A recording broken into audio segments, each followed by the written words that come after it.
आज की इस वीडियो में आपको बताऊंगा क्लास 9 चैप्टर नंबर 1 संख्या पद्धति इंट्रोडक्शन यानी कि परिचय। ठीक है, तो इससे पहले आप लोगों को ये चीजें कंफर्म होना बहुत जरूरी है कि इस वीडियो में आप क्या पढ़ने जा रहे हैं। ठीक है, तो इस वीडियो में बेसिकली आप यही पढ़ने जा रहे हैं क्लास 9 चैप्टर 1 संख्या पद्धति का परिचय।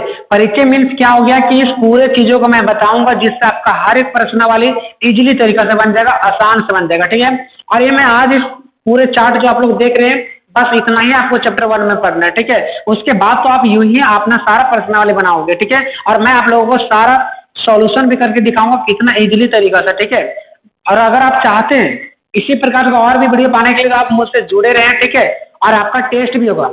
जैसे ही ये चैप्टर खत्म होगा आपका टेस्ट लिया जाएगा व्हाट्सएप के माध्यम से। आप कैसा टेस्ट लिया जाएगा, क्या करना पड़ेगा, ठीक है, ये सब चीजें मैं आपको टेस्ट से पहले बता दूंगा, पहले चैप्टर खत्म करने दें। ठीक है, तो आज की इस वीडियो में आपको इस पूरे चार्ट को बताऊंगा, आपको अच्छे से समझना। जहां पे भी अगर आपको प्रॉब्लम होता है आप कमेंट बॉक्स में पूछ सकते हैं। ठीक है, अगले बार जब मैं वीडियो बनाऊंगा उस समय मैं अपना व्हाट्सएप नंबर भी आप लोगों को दे दूंगा। ठीक है, सो देखिए पूरा हमारा क्या है, ये इंट्रोडक्शन है, संख्या पद्धति का इंट्रोडक्शन है, चैप्टर नंबर 1 है। ठीक है, इसमें से मुझे क्या पढ़ना है, देखिए चैप्टर का नाम है संख्या पद्धति। ठीक है, यानी नंबर सिस्टम इंग्लिश में। तो संख्या पद्धति का मुझे इंट्रोडक्शन पढ़ना, लेकिन इससे पहले आप लोगों को वास्तविक संख्या के बारे में जानना है। अगर वास्तविक संख्या के बारे में आप लोग पूरा समझ गए इसका मतलब संख्या पद्धति आप लोगों को पूरा खत्म हो जाएगा। ठीक है, ये संख्या पद्धति बेसिकली ये वास्तविक संख्या पर ही पूरा आधारित है। ठीक है, तो आज की इस वीडियो में यही पढ़ने वाला हूँ कि वास्तविक संख्या, अगर इसके बारे में समझ गए तो पूरी चैप्टर खत्म। ओम नमः शिवाय। ठीक है, सो ये वास्तविक संख्या। तो वास्तविक संख्या जो होती है ना, मैं पहले अभी आप लोग अगर पढ़े होंगे, वास्तविक संख्या वैसी संख्या होती है जो परिमेय संख्या तथा अपरिमेय संख्या के संग्रह को, यानी कि यदि हम परिमेय संख्या और अपरिमेय संख्या को मिला देंगे, एक साथ इकट्ठा कर देंगे तो वही हमारा बन जाएगा वास्तविक संख्या। फिर से मैं बता रहा हूँ, परिमेय संख्या जिसको हम पी बाई क्यू के रूप में लिखते हैं और अपरिमेय संख्या जिसे हम पी बाई क्यू के रूप में नहीं लिखते हैं, वो दोनों अगर हम मिला दें तो ये हमारा वास्तविक संख्या बन जाएगा। ठीक है, तो बेसिकली मैं बात करता हूँ वास्तविक संख्या। तो वास्तविक संख्या क्या होती है, इसे दो भागों में बांटा गया।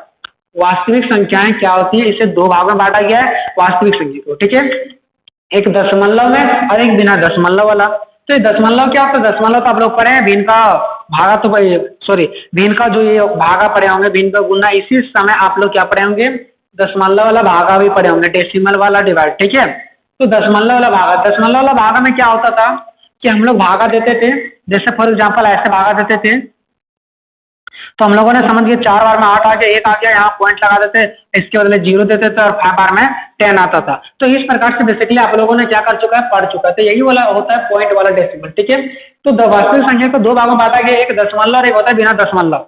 दशमलव वाला जिसमें से दशमलव आएगा यानी कि डेसिमल आएगा, और बिना दशमलव वाला जिसमें से दशमलव नहीं आएगा। ठीक है, तो हमारा दशमलव है। दशमलव क्या है, जैसे देखिए 3.4, 4.6, 9.3, 4.5 कुछ भी हो सकता है जो बस दशमलव के साथ आता है। ठीक है, तो वास्तविक संख्या वही होती है दशमलव वाला, और एक बिना दशमलव जो बिना दशमलव का हो, बिना दशमलव वाला हो। ठीक है, जैसे 4, 9, -5, 6, 0, 8, 3 कुछ भी माइनस में हो सकता है, प्लस में भी हो सकता है, 0 भी हो सकता है, बट बिना दशमलव का, दशमलव में नहीं होना चाहिए। दो प्रकार का होता है, एक दशमलव वाला और एक बिना दशमलव वाला। और हम लोग को ऑलरेडी पता है कि कोई भी संख्या को भागा देंगे तो दो ही चीज आ सकता है, या तो दशमलव और तो बिना दशमलव। ठीक है, तो दशमलव जैसे 3.4, 4.6, 9.7 कुछ भी, और बिना दशमलव 4, 6, 2, 5, 1, 11, 15, -2, -4, 5 कुछ भी। ठीक है, मैंने एग्जाम्पल भी यहाँ पे मैंने लिख दिया। उसके बाद अब बात करते हैं, पहले पूरा मैं दशमलव संख्या का बात करता हूँ, फिर इधर बिना दशमलव वाला। ये आप देख सकते हैं ये दशमलव का चार्ट इधर बना हुआ है। ठीक है, तो मैं पूरा दशमलव का बात करता हूँ।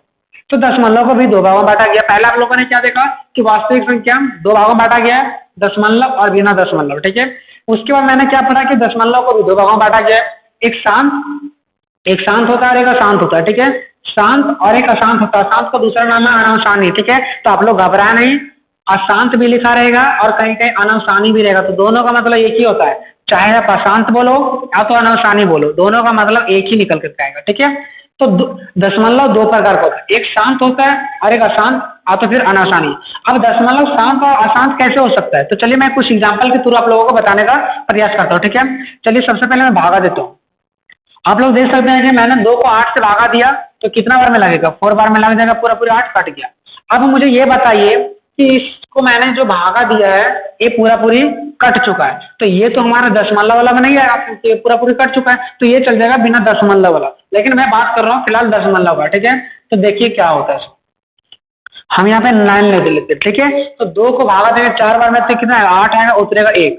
अब लगेगा क्या, नहीं लगेगा ना, इसके बदले हम लोग यहाँ पे पॉइंट देते हैं, फिर यहाँ पे 0 बैठाते हैं। तो अब कितना बार में लगेगा, 2 को 5 बार पढ़ेंगे तो हमारे पास 10 आ जाएगा। तो ये पूरा पूरी कट गया, तो 4.5 मेरा आंसर आ गया। क्या हम यह कह सकते हैं कि ये और भी आगे बढ़ेगा? हम ये कह सकते हैं कि और भी आगे बढ़ेगा? बिल्कुल आगे नहीं बढ़ेगा, ये 4.5 इसका आंसर है, ठीक है। तो देखिए अभी रुक चुका है, अब आगे नहीं बढ़ रहा है क्योंकि हमारा खेल तो खत्म हो चुका है। तो ये बिल्कुल यहीं पर रुक चुका है, ठीक है। अब ये रुक चुका है इसीलिए मतलब शांत हो चुका है, बिल्कुल शांत हो गया, ठीक है। इसीलिए इसको शांत आ तो फिर ये वाला देखिए, शांत आ तो फिर इसको एक अशांत भी बोलते हैं। तो अभी तो बेसिकली मैं पढ़ रहा हूँ शांत वाला, तो इसको क्या बोलते हैं, शांत बोलते हैं, क्योंकि ये रुक चुका है। आप लोग देख सकते हैं रुक चुका है 4.5, तो ये शांत हो गया, ठीक है। जो चीजें मतलब ऐसा समझो, भाग देने पर डेसिमल का वैसा भाग जिससे भाग देने पर वो रुक जाए, शांत हो जाए, ठीक है। और भी सारा मैं आप लोगों को एग्जाम्पल लेकर के दिखाता हूँ, ठीक है। जैसे देखिए मैं यहाँ पे एक और एग्जाम्पल लेकर के आप लोगों को दिखा रहा हूँ। जैसे फॉर एग्जाम्पल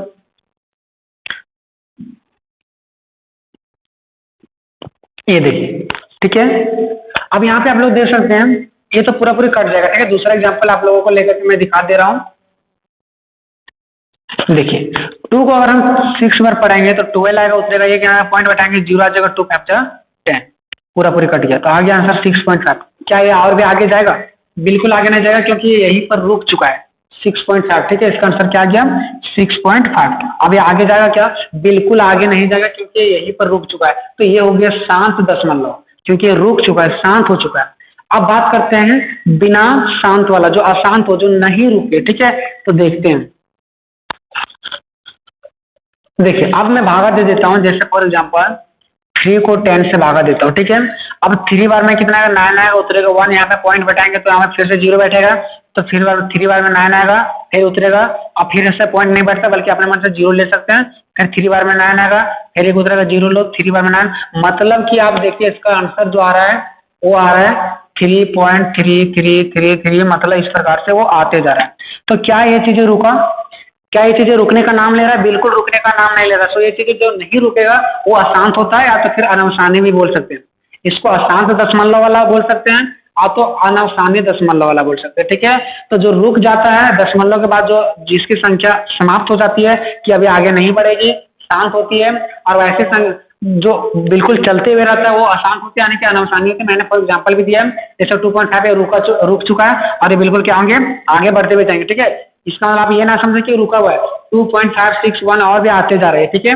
और यहाँ पे देखिए, अब यहाँ तक देखिए, ये वाला एग्जाम्पल अभी मैं मिटा देता हूँ कुछ देर के लिए, ठीक है। अब यहाँ पे आप ये चीजें समझ के क्लियर हो चुका है कि शांत और अशांत यानी कि अनवसानी क्या होता है। जो रुक चुका होता है वो शांत होता है, और जो नहीं रुकता वो चलते हुए रहता है वो क्या होता है, अशांत होता है, ठीक है। जैसे देखिए ये चलते हुए जा रहा है, और भी मैं कुछ एग्जाम्पल ले लेता हूँ। 1515, ये भी आगे चलते हुए जा रहा है, ये कहीं रुकेगा नहीं, ठीक है। तो ये भी क्या हो गया, अशांत हो गया, और ये भी कहीं नहीं रुकेगा तो ये भी अशांत हो गया, ठीक है। ये भी कहीं नहीं रुकेगा, ठीक है।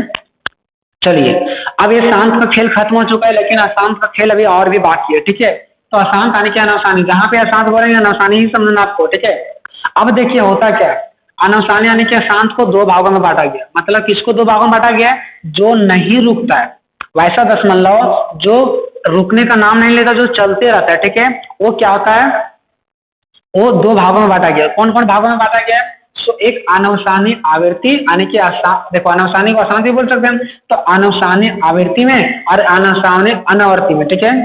ये अनावर्ती, अनवसानी अनावर्ती, ठीक है।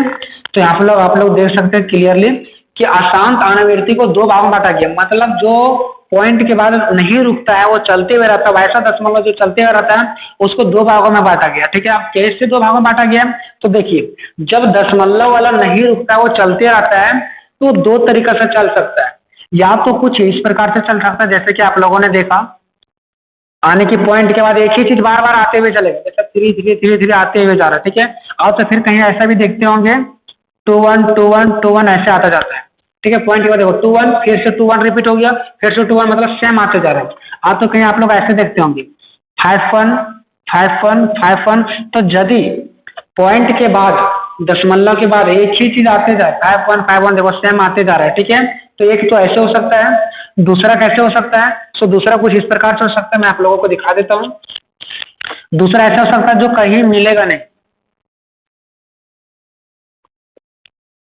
देखिए सब अलग अलग आ रहा है, पॉइंट पर कभी 1 आ गया, कभी 2 आ गया, 6 आ गया, 5 आ गया, 0। इसका कोई मतलब लिमिटेड नहीं है, कुछ भी आता है।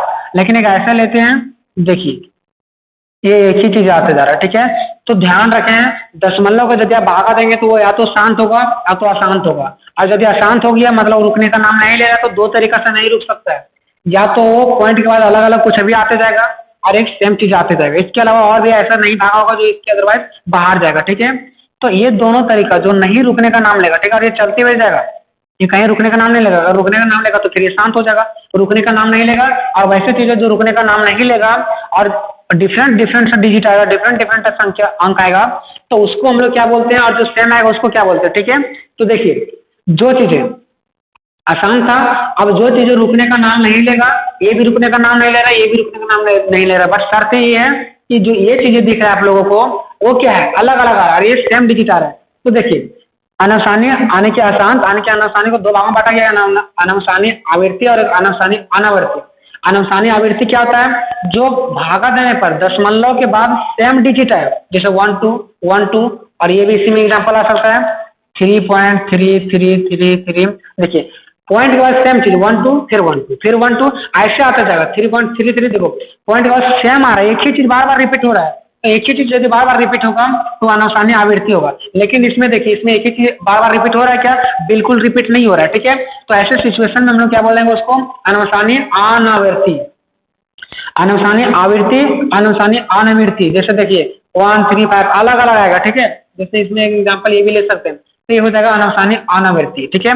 अब इसके बाद भी और ये है, अब देखिए अनावसानी और यहाँ पे अनावसानी आवृत्ति और अनावसानी अनावृत्ति ये दोनों हमारा कंप्लीट हो चुका है। अब उसके बाद फासला यहाँ पे ये आता है कि देखिए जो यहाँ पे अनावसानी आवृत्ति है और जो शांत होता है वो दोनों मिल करके हमारा परिमेय संख्या बनता है, ठीक है। ध्यान देंगे यहाँ पे ये जो शांत है ओला, ठीक है, जो शांत है वो, और जो अनावसानी आवृत्ति है सो, ये दोनों मिलकर के हमारा क्या बना देते हैं, ये दोनों मिलकर परिमेय संख्या बनाते हैं। ध्यान रखना, अभी तक हम लोगों ने ये पढ़ा था परिमेय संख्या वैसी संख्या होती है जो p बटा q के फॉर्म में, यानी कि जो ऊपर भी लिखा जाता है अंश और नीचे भी लिखा जाता है हर, जैसे 2/4, ये परिमेय संख्या, ठीक है।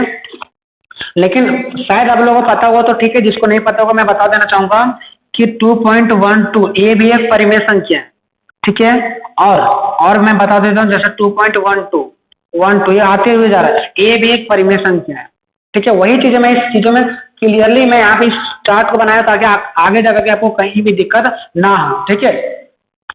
सो परिमेय संख्या का डिफिनेशन जो आप लोगों ने पढ़ा था कि p/q के फॉर्म में आने के ऊपर और नीचे जो लिखा था वही परिमेय संख्या था, वो तो आपका डिफिनेशन है ही, प्लस में इस चैप्टर में और भी आपको डिफिनेशन की जरूरत पड़ेगा कि परिमेय संख्या क्या आती है।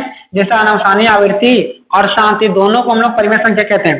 अनावसानी आवृत्ति और शांत दोनों यदि मिल जाएंगे तो भी परिमेय संख्या होगा। मतलब फॉर एग्जाम्पल ऐसे समझो 1.1212 ये आते जा रहा है 1 2 1 2, तो ये अनावसानी आवृत्ति हो गया। क्या इसको परिमेय संख्या बोल सकता है, तो जी हाँ इसको परिमेय संख्या भी बोला जा सकता है। 1.121212 ये अनावसानी आवृत्ति भी है और अनावसानी आवृत्ति तो है ही, और ये हमारा परिमेय संख्या भी है। इसी प्रकार से 2.5 ये रुक चुका है, ये शांत दशमलव है और इसी को हम 2.5 को परिमेय संख्या भी बोल सकते हैं। सो आप लोगों को ये चीजें दिमाग में सेट करना है, परिमेय संख्या क्या हो सकती है, अनावसानी आवृत्ति भी हो सकती है जो दशमलव के बाद सेम डिजिट आते जाता है, और शांत जो रुक जाता है, वो दोनों परिमेय संख्या हो सकते हैं। बाकी बात कौन गया, जो पॉइंट दशमलव के बाद अलग अलग डिजिट आएंगे तो वो हमारा अपरिमेय संख्या होती है। आने की 2.135 को हम लोग अनावसानी अनावृत्ति भी बोल सकते हैं और 2.135 को अपरिमेय संख्याएं भी बोल सकते हैं। तो मैं आपसे ये प्रश्न करता हूँ, मैं आपको ये पूछता हूँ कि 2.12652 को क्या बोल रहे हैं, परिमेय संख्या या अपरिमेय संख्या? जल्दी बताइए, आप लोग इसे क्या बोलेंगे? आप लोग इसे अपरिमेय संख्या ही बोलेंगे ना, क्योंकि देखिए पॉइंट के बाद अलग अलग आ रहा है। जब पॉइंट के बाद अलग अलग आएगा तो अनावसानी अनावृत्ति हो सकता है या तो अपरिमेय संख्या हो, लेकिन नीचे वाला देखिए सेम आ रहा है तो वो अनावसानी आवृत्ति हो सकता है और तो फिर वो परिमेय संख्या हो सकता है। ये मोस्ट इंपोर्टेंट चीज है, ये नोट में आप लोग डालो, इसको अच्छे से सेट कर लो, ठीक है, बहुत इंपॉर्टेंट चीज है ये। अब उसके बाद करते हैं बिना दशमलव वाला, ठीक है, कि बिना दशमलव वाला क्या होती है, ठीक है। अब देखिए बिना दशमलव वाला, अब देखिए सिंपल सी बात है, दशमलव वाला पॉइंट में हो सकते हैं और जो ये बिना दशमलव वाला है, ठीक है, ये बिना जो दशमलव वाला है वो बिना दशमलव का रहेगा। सिंपल सी बात है, ये दशमलव वाला जो पॉइंट में रहेगा, बिना दशमलव वाला 4 रहेगा, 9 -5 6 5, ये सब बिना दशमलव का है। तो ये सब बिना दशमलव वाला ये डिजिट मैंने यहाँ पे कुछ एग्जांपल के थ्रू आप लोगों को बता दिया, ठीक है।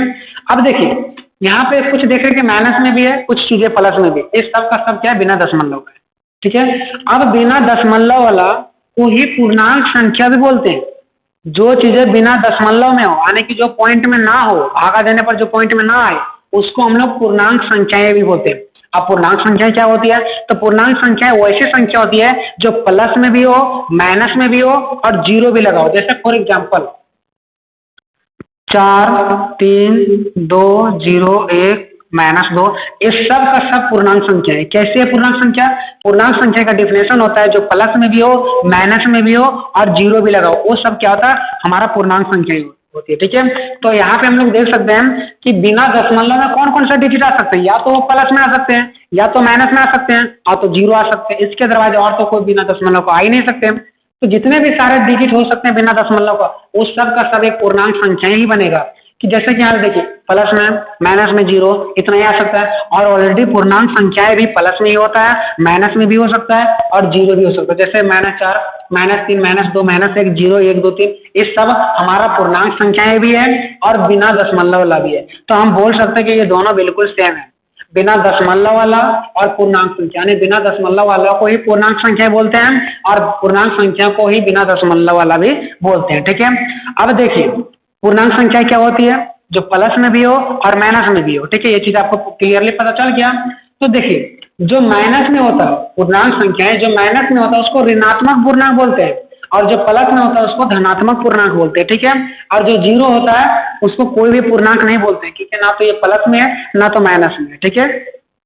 तो ध्यान है, पूर्णांक संख्याएं जो माइनस प्लस दोनों में हो, लेकिन माइनस वाला को ऋणात्मक पूर्णांक बोलते हैं और जो प्लस में रहेगा उसको धनात्मक पूर्णांक बोलते हैं। प्लस वाला को धनात्मक पूर्णांक और माइनस वाला को ऋणात्मक पूर्णांक, ठीक है।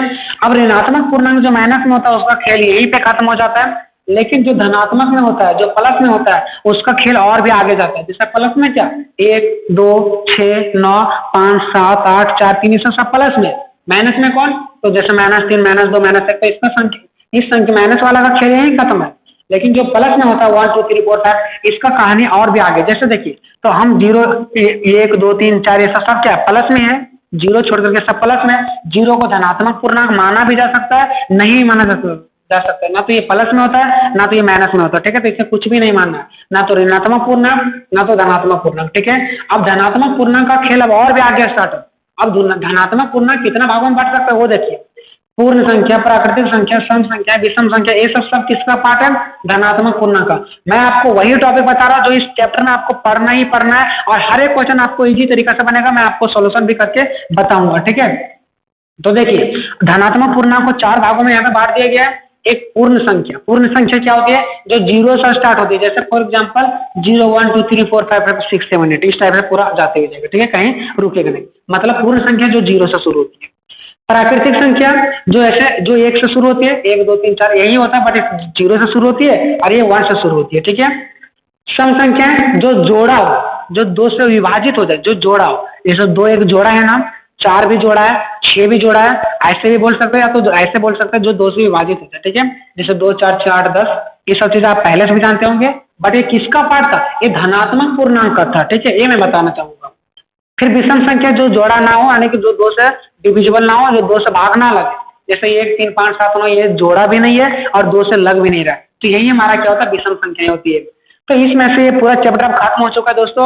अब जितना भी सारा चीजें हैं, जितना भी प्रश्न वाले आप सब से बन जाएगा, ठीक है। और मैं इसके बाद का जो वीडियो लाऊंगा वो प्रश्न वाले में 1.1 पर रहेगा, ठीक है। तो अगर आप लोग उससे भी देखना चाहते हैं तो मेरे चैनल से अवश्य जुड़ जाए, मेरे चैनल को सब्सक्राइब कर ले, ठीक है। और ये चार्ट अगर आपको कहीं भी अगर दिक्कत किया हो तो मैं कल आपको व्हाट्सएप नंबर दूंगा, उस पर भी आप पूछ सकते हैं, कमेंट बॉक्स में पूछ सकते हैं, मैं आपको तुरंत रिप्लाई देने का प्रयास करूंगा। और आपको अगर ट्यूशन की कोई भी जरूरत नहीं है, अगर आप इस चीजों को अच्छे से समझते हैं तो। एक वीडियो सिर्फ वैसे लोगों के लिए जिसके पास पढ़ने का साधन नहीं है। अगर आप अच्छे तरीके से कहीं ट्यूशन कोचिंग पढ़ रहे हैं तो आपको ये देखने का कोई भी जरूरत नहीं है, बट अगर आपको समस्या हो रही है ट्यूशन वगैरह करने में तो आप इस चीज़ों को देख सकते हैं और एक अच्छा मार्क्स आप उठा सकते हैं अपने बोर्ड में, ठीक है। तो मिलते हैं अगले वीडियो में, तब तक आप इसका रिवीजन कीजिए और मिलते हैं अब अगले वीडियो।